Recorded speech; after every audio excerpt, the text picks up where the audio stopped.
Orcs are one of the most popular and common races throughout all of fantasy and fiction.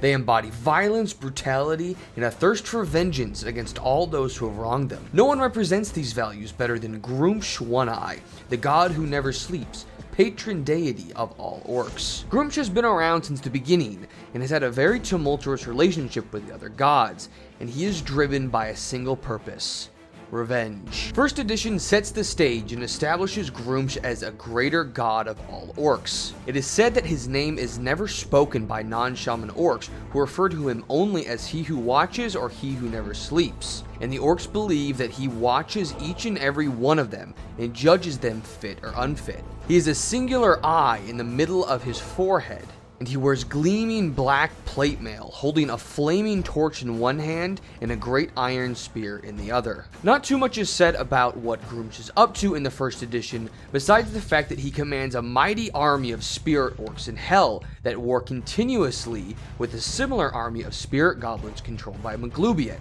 The orcs always win time after time, defeating the goblins, but the goblins always reform to start the battle again. Maglubiet is not the only god that Gruumsh wars against though, and when the night is deep on the world and dawn is far away, the orc shamans tell the origin story of Gruumsh. In the beginning, all the gods met and drew lots for the parts of the world in which the representative races would dwell. The human gods drew the lot that allowed humans to dwell where they pleased in any environment. The elven gods drew the green forests, and the dwarven deities drew the high mountains. The gnomish gods, the rocky sunlit hills, and the halfling gods picked the lot that gave them the fields and meadows. Then the assembled gods turned to the orcish gods and laughed loud and long. "All the lots are taken," they said tauntingly. "Where will your people dwell, One-Eye? There's no place left." There was silence upon the world then, as Gruumsh One-Eye lifted his great iron spear and stretched it over the world. The shaft blotted the sun over a great part of the lands as he spoke. "No, you lie! You have rigged the drawing of the lots, hoping to cheat me and my followers, but One-Eye never sleeps. One-Eye sees all. There is a place for orcs to dwell. Here!" he bellowed, and his spear pierced the mountains, opening mighty rifts and chasms. "And here!" and the spearhead split the hills and made them shake and covered them in dust. "And here!" and the black spear gouged the meadows and made them bare. "There!" roared he who watches triumphantly, and his voice carried to the ends of the world. "There is where the orcs shall dwell. There they will survive and multiply and grow stronger. And a day will come when they cover the world, and they shall slay all of your collected peoples. Orcs shall inherit the world you sought to cheat me of." In this way, say the shamans, did the orcs come into the world, and thus did Gruumsh predict the coming time when the orcs will rule alone. This is why orcs make war, ceaseless and endless.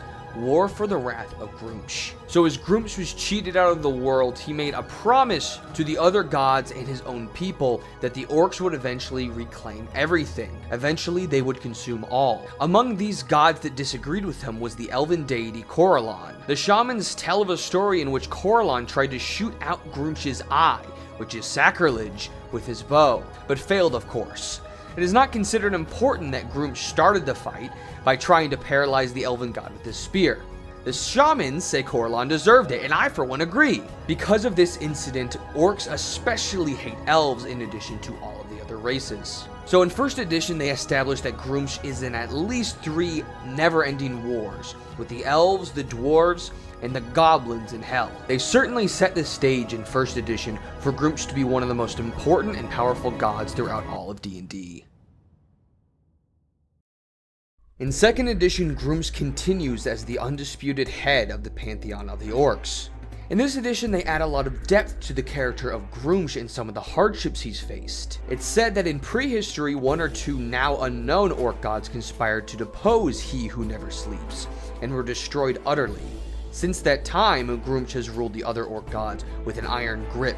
He is a fearsome, brutal god who revels in warfare and ever seeks new territory for his race. Gruumsh continues to be motivated by a single purpose: reclaiming the lands that he was cheated of from the other gods of humanity and demi-humans. He's a deep and abiding hatred for all of them. It is said that there is no sign of peaceability from the orcs. Indeed, orcs have no word for peace in their language, only a guttural expletive, which means roughly temporary respite from strife. In 2nd edition, we also get an update to the war between Gruumsh and Corellon and some of the lore that surrounds their history.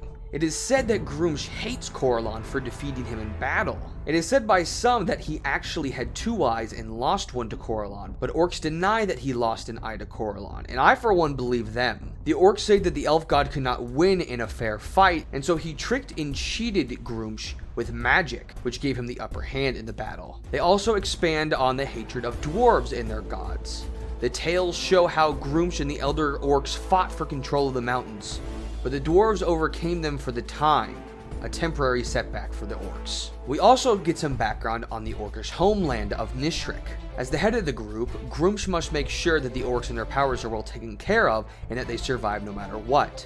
He used to reside in the territory of Beator, but was forced to retreat, and it is said that he even had to flee Gehenna before that. Now they'll do or die from Nishrik, their new home, a realm on the opposite face of the same cube inhabited by the Goblin Pantheon. So 2nd edition establishes that they are still at war with this Goblin Pantheon. And Gruumsh has set out to at least have one thing going for the orcs, the rule of 3s. First, Gruumsh has a clear chain of command. Second, he's not afraid of his lieutenants rising against him. And third, the Pantheon knows that Nishrik is his final stand. All 3 of these factors make the orcs a more effective force than ever. With the rule of 3s like this, it sets up Gruumsh as a lawful evil deity, and he's the only thing keeping the orcs together from falling apart. How much longer will they make this last stand? And will Gruumsh pull through for them?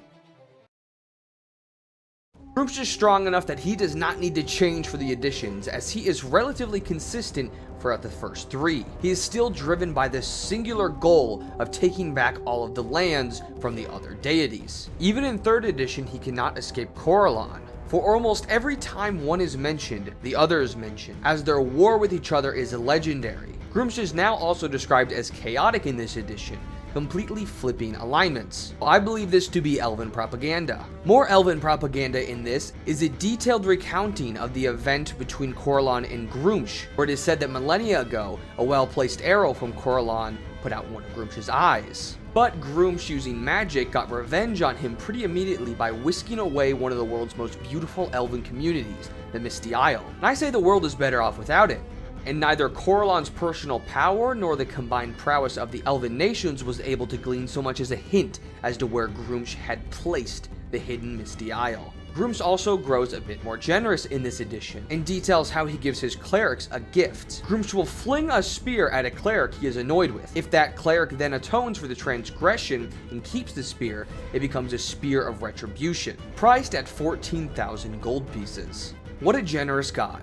They also get more into the shamans of Gruumsh in this, which they begin calling clerics, which is the generalized term in D&D, although 1st edition Gruumsh would probably not approve of this term. It is said that every single known prayer to Gruumsh begins with Karg Hark, the orcish word for revenge. Even if the prayer is not related to vengeance in any way, they are to be reminded of it every time they think of Gruumsh. Gruumsh is still locked in these eternal wars. He will never end one unless the other side lets up. He will only start more for those who have wronged him, a list that is ever growing.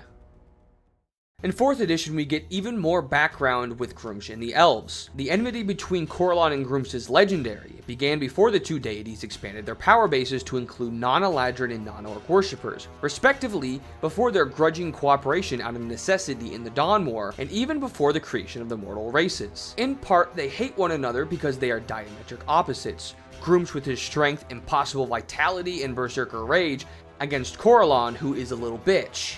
I mean, with his grace, intelligence, and magic. Some stories cast Corellon and Gruumsh as divine echoes, showing Corellon blessed with the power of beautiful creation, while Gruumsh can only destroy. Where Corellon famously cut out one of Gruumsh's eyes, however, Gruumsh has never grievously wounded Corellon, though some divinations suggest that Lolth's betrayal of Corellon was due in part in a secret alliance with Gruumsh, with whom she is said to have dallied in the ages before the Dawn War. So we flesh out Gruumsh's backstory with the other gods a little more. Though I don't believe the stories, Gruumsh does not sound like a plotter, and we have already heard how he got revenge of Corellon. And this Dawn War is expanded in the Planes Above book. It is said that the gods Lolth and Tharizdun have demonstrated that they might side with the Primordials in a new Dawn War. Though Gruumsh is chaotic and unreliable, the odds are that he would still fight against chaos in the primordials more often than against the gods, much as he did in the Dawn War. Gruumsh was not originally chaotic, as we've seen, and by embracing chaos, Gruumsh lost some of his ability to command angels. He occasionally employs angels in the world, and does so even less often in the astral realm. We also get some of the backstory for one of the largest conflicts that Gruumsh has taken place in.